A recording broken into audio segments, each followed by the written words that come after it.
Parang kulang to ah. Hoy! Sino kumuha ng brief ko? Brief na lang, tinira pa oh. Palaisipan ngayon sa mga tiga-barangay pinaglabanan sa bayan ng Goa sa Camarines Sur ang kwento tungkol sa isang lalaki na sunod-sunod daw na nawalan ng kanyang mga brief.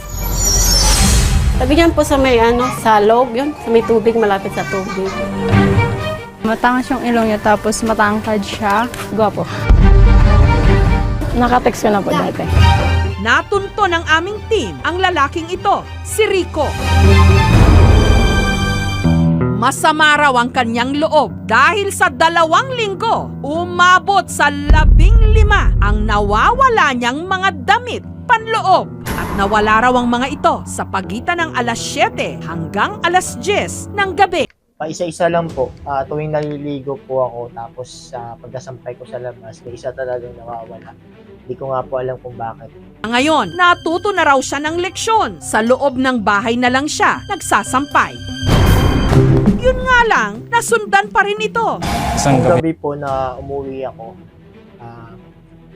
yan nagtataka ako. Sabi ko, yung isang brief ko kasi hindi ko mahanap, maliligo na sana ako. Tapos yung natira sa akin is yung 2 brief na nakatupi. Tapos yung isa talaga na may butas, yun pa yung nawala. Kaya sabi ko, ba't kaya nawala yan? Yun yung ano talaga, yun yung may butas pa talaga tina-target ko kasi yun yung kinukuha nila parati.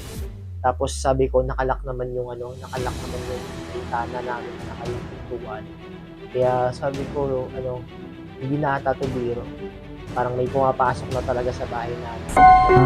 Mag-isa lang naninirahan si Rico sa kanyang kubo sa tabi ng ilog. Malayo ang pinakamalapit niyang kapitbahay. Pinakamalapit na ang ilang mga kasamahan niya sa pag-aani ng talong. Hindi rin naman daw mamahalin ang kanyang mga panloob. Hindi ko nga po alam kung ba't may butas pa yung nawawala eh.